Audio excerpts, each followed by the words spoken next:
My conduct in every station in life has corresponded with the result of that great question which you so ably and faithfully developed on that day.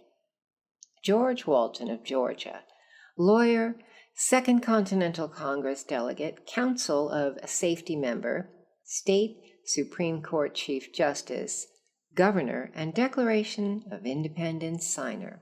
Guest essayist James C. Klinger.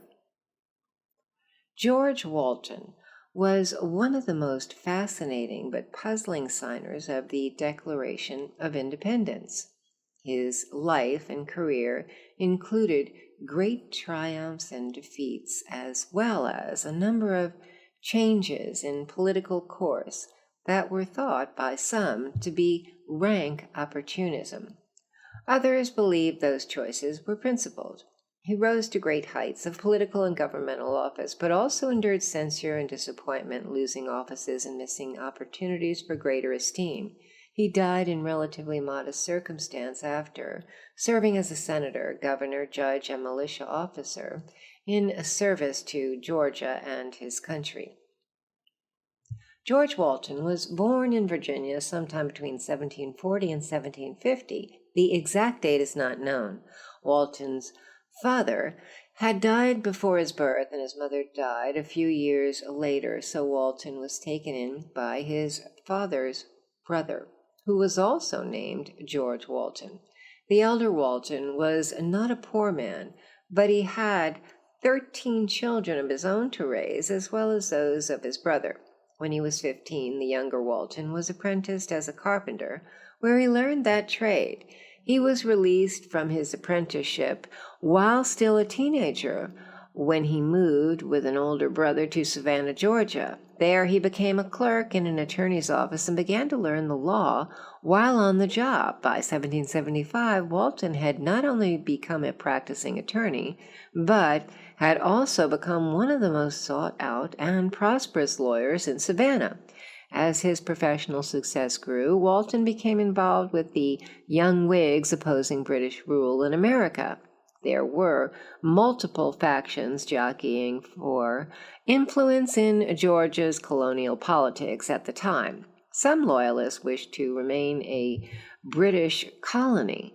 The Whigs wished to separate, but they were internally divided between more radical and more conservative factions, which were concentrated in different parishes. Walton had relatives who had settled in western Georgia, but he was also connected to more conservative politicians along the Atlantic coast. Walton was elected to the Provincial Congress in July of 1775 and chosen for the Council of Safety in December. He also became a high-ranking officer in the Georgia militia, where he became a close follower of Colonel Lachlan McIntosh.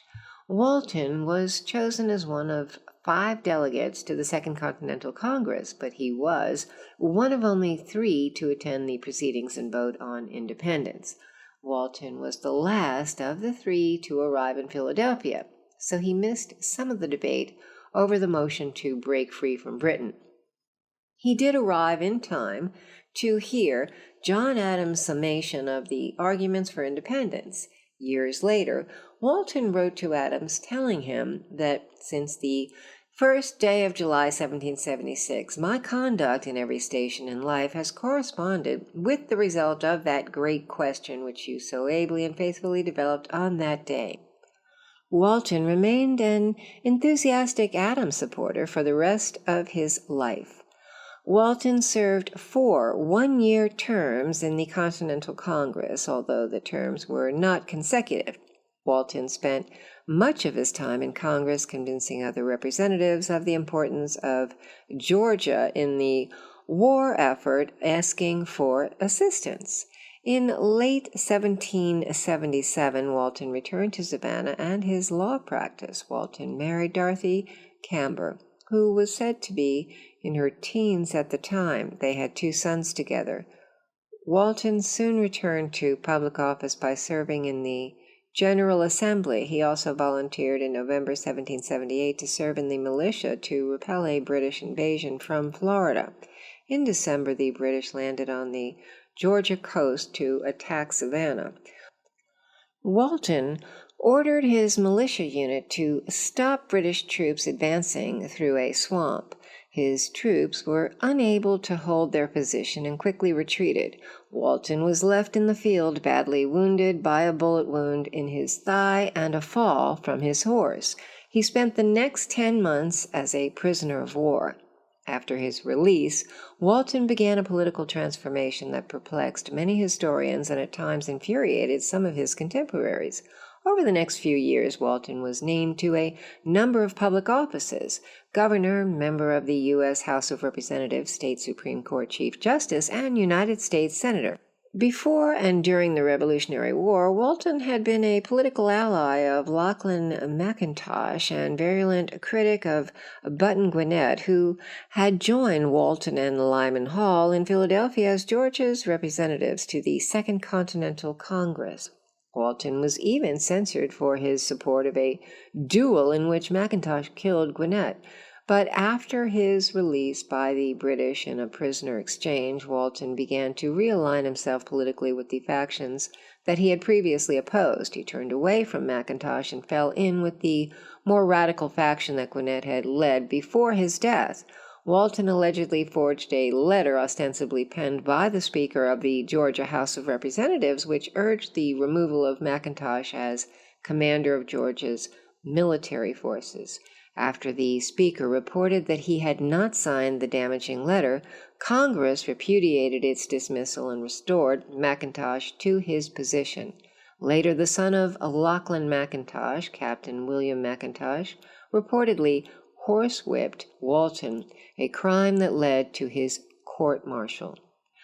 Whether this was a strategic, politically opportunistic decision or a principled change of heart is not clear, but there is no doubt that many of Walton's contemporaries believed that he had betrayed his former allies. Nonetheless, despite accusations of dishonesty and betrayal, Walton continued to be elected or nominated for public offices. Finally, after serving part of a U.S. Senate term to fill a vacancy, Walton failed to be re-elected in 1795. Earlier, in 1787, Walton was asked to attend the Federal Constitutional Convention as a delegate from Georgia, but he declined so he could attend to matters of state.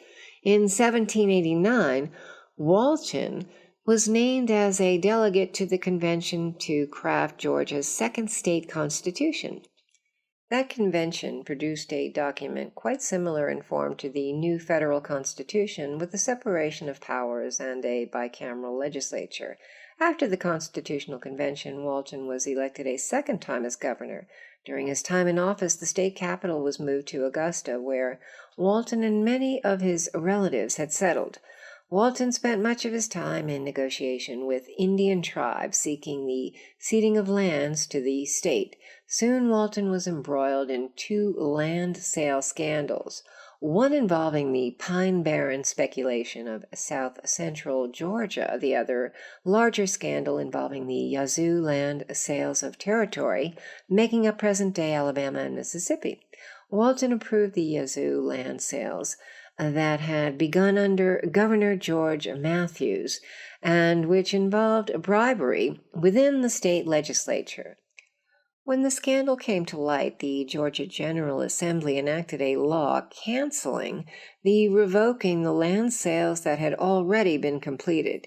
This led to a landmark U.S. Supreme Court decision, Fletcher v. Peck, in which the court ruled for the first time that a state law violated the federal Constitution. Specifically, the court ruled that the Georgia law violated the prohibition of the impairment of the obligation of contracts in Article 1, Section 9, Clause 1.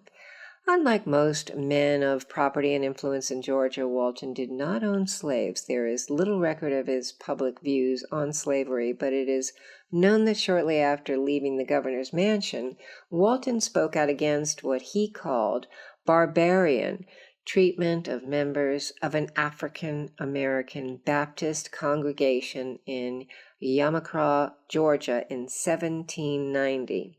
When the congregation first began to hold services, local whites imprisoned some of the churchgoers and whipped about 50 members of the assembly. After Walton spoke out against this outrage, a state court ordered the release of the prisoners and declared that religious services could continue. In his last years, Walton lived somewhat quietly in a cottage outside of Augusta that was located on confiscated Tory land.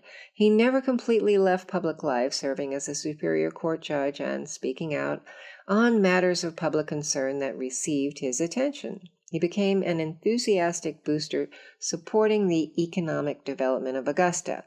He was a founder of Richmond Academy and tried unsuccessfully to have Franklin College, the predecessor of the University of Georgia located in Augusta. His last years were difficult. He had never completely recovered from his wounds incurred in the Revolution, and he suffered many illnesses in his final years. He was not well off financially. Walton died in February of 1804, only 2 months after the death of his oldest son. George Walton's reputation was marred by scandal that might have broken many politicians, but Walton continually returned to power after losing office and influence. His resolve to return again and again to the political fray displayed his commitment to the building of a new nation. One of the youngest signers of the Declaration of Independence, George Walton was certainly a skilled statesman who sacrificed much in service to his country and his state of Georgia. James C. Klinger is a professor in the Department of Political Science and Sociology at Murray State University.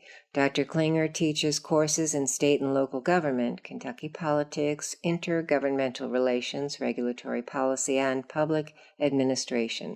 Dr. Klinger is also the chair of the Murray-Callaway County Transit Authority Board and a past president of the Kentucky Political Science Association. He currently resides in Hazel, Kentucky.